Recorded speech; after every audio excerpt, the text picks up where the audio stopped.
বন্ধুরা, আজকে আমি বানাবো সিম সরিষা। গরমের দিনে কিভাবে বানাচ্ছি সেটা আমি তোমাদের সাথে শেয়ার করব। সিমগুলো আমি প্রথমে কেটে নিই। সিমটা আমি এইভাবে কেটে নিলাম। এবার এটাকে আমি ধুয়ে নেব ভালো করে। সিমটাকে আমি ভালো করে ধুয়ে নিলাম। এর জন্য আমি নিলাম সাদা সরিষা আর কালো সরিষা, আর নিয়েছি একটু পোস্ত। এটাকে আমি ভিজিয়ে রাখবো কিছুক্ষণ। এর ভিতরে দিয়ে দিচ্ছি কটা কাঁচা লঙ্কা, এগুলো একসাথে আমি পেস্ট করে নেব। এদিকে আমি কড়াইটা বসিয়ে দিলাম, আর মিক্সিতে আমি মশলাটা নিয়ে নিচ্ছি। এবার পেস্ট করে নেব। কড়াই আমি সরিষার তেল দিয়ে দিচ্ছি।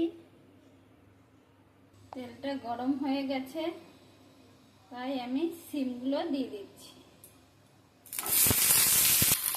সিমগুলো আমি দিয়ে দিলাম সবটা। এবার একটু নাড়াচাড়া করে একটু ভাজা করে নিচ্ছি। সিমটা আমার ভাজা ভাজা হয়ে গেছে। এবার সিমটাকে আমি নামিয়ে নেব। আবার একটু সর্ষের তেল আমি অ্যাড করে নিয়েছি। তেলে ফোড়নে আমি দিয়ে দিচ্ছি কালো জিরা, আর দিয়ে দিলাম একটা শুকনো লঙ্কা, আর এতে দিয়ে দিচ্ছি হলুদ। তেলে হলুদটা দিলে হলুদের একটা কাঁচা যে সেন্ট ওইটা আসে না। এবার আমি সিমটা দিয়ে দিলাম।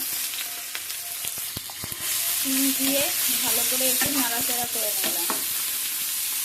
এর ভিতরে আমি পরিমাণ মতো লবণ দিয়ে দিলাম। এর ভিতরে আমি অল্প জল দিয়ে দিলাম। সিমটা ভালো মতো সিদ্ধ হবে সেই জন্য। আমি 3টে কাঁচা লঙ্কা দিয়ে দিলাম, যে যেমন ঝাল খাবে সেই জন্য। আর সিমগুলো সিদ্ধ হয়ে এসেছে। এবার এর ভিতরে মশলাটা আমি দিয়ে দিলাম, যে মশলাটা করেছিলাম ওটা। সরিষা বাটাটা দিয়ে ভালো করে একটু নাড়াচাড়া করে নিলাম। পোস্ততে একটু চিনি না ফেলে ভালো লাগে না, একটু মিষ্টি না দিলে ভালোই লাগে না, তো সেই জন্য একটু চিনি ফেলে দিলাম।